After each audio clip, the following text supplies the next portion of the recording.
Assalamualaikum warahmatullahi wabarakatuh.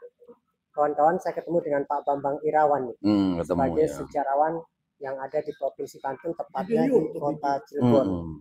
Pak Bambang, ingin ditanya, bener nggak sih itu bahwa Geger Cilegon itu adalah perjuangan terbesar di Indonesia? Seperti apa tanggapan Bapak? Bahkan saya menyebutnya Geger Cilegon itu adalah gerakan revolusi pertama bangsa Indonesia. Hmm. Kalau mau membantah ya harus dengan data. Oke, oke, oke, oke. Pernyataan saya ini menyatakan Geger Cilegon itu gerakan revolusi pertama bangsa Indonesia. Yang kemudian barulah dilanjutkan gerakan revolusi kedua itu di eranya uh, Bung Karno dan kawan-kawan itu. Itu yang keduanya. Alasannya kenapa? Karena selama pemerintahan Hindia Belanda berdiri di Nusantara dari tahun 1779 sampai 1942, di Nusantara ini tidak ada satupun di daerah yang ada di Nusantara ini yang berani teriak merdeka, kecuali di Banten pada tanggal 9 Juli pada tahun 1888 yang kemudian peristiwa itu dikenal dengan sebutan Geger Cilegon. Geger Cilegon itu sebetulnya perjuangan rakyat Banten hanya tenggelam dan tidak diketahui sehingga jarang orang yang mengetahuinya. Mudah-mudahan sekarang diketahui. Dengan adanya informasi ini ya Pak ya.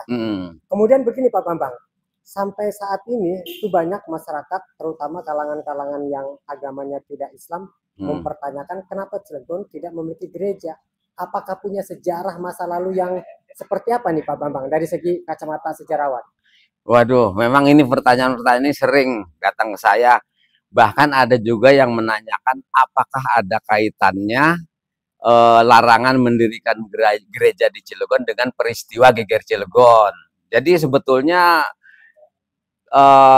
kalau larangan itu terjadi di eranya Bupati Serang yang ke-20 kalau nggak salah ya. Waktu itu di tahun 1974 itu bupatinya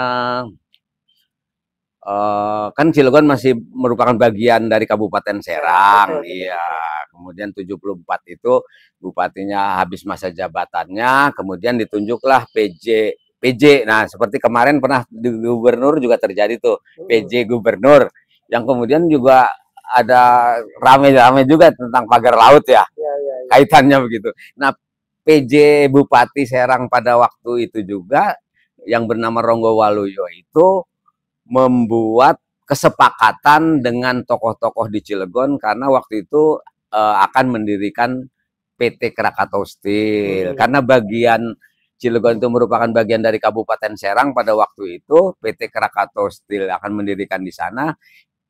Ada kesepakatan antara Bupati Serang, Pak PJ ya, PJ Bupati Serang dengan tokoh masyarakat Cilegon diizinkan, tetapi untuk tempat ibadah harus dibangun di pusat pemerintahannya yaitu di kabupaten. Jadi sudah ada dasar hukum di masa lalu ya? Di masa lalu ya, cuman sayangnya perjanjian itu tidak ditindaklanjuti ketika Cilegon melepaskan diri dari Kabupaten Serang. Jadi sejarahnya itu. Sejarahnya sehingga itu. Sampai saat ini belum bisa didirikan. Sampai saat ini saya juga tidak mendalami, tidak mengikuti terus ya. Hanya intinya itu. Intinya, iya. Dan sampai saat ini juga belum berdiri ya Pak Bambang ya, belum. Kalau secara resmi belum, tetapi kalau secara berita seliweran sih sudah ada ya. Gitu. Baik, cukup ya. Pak Bambang. Terima kasih. Assalamualaikum warahmatullahi wabarakatuh. Waalaikumsalam warahmatullahi wabarakatuh. Sudah kan?